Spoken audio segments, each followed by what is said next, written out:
Assalamualaikum warahmatullahi wabarakatuh. Bertemu lagi kita dalam channel Petani Sempoi. Pada hari ini saya akan tunjukkan cara-cara untuk meracun serangga dan penyakit pada tanaman rock melon. Terlebih dahulu kita perlu mengisi racun ke dalam pam racun seperti sukatan pada label racun. Antara serangga yang perlu dikawal pada tanaman rock melon di antaranya adalah lalat putih, hama memerah, kutu trip serta lalat buah.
Semburan haruslah rata pada keseluruhan pokok.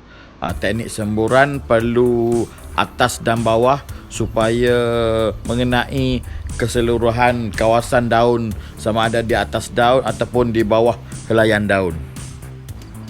Semburan dilakukan dengan menggunakan nozzle jenis solid cone yang mempunyai 4 lubang, dan semburan dilakukan dengan keadaan halus dan berkabus.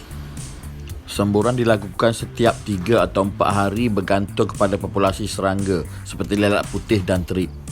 Pada peringkat vegetatif atau peringkat buah, racun serangga seperti fenthion ataupun emamectin benzoate digunakan untuk meracun buah.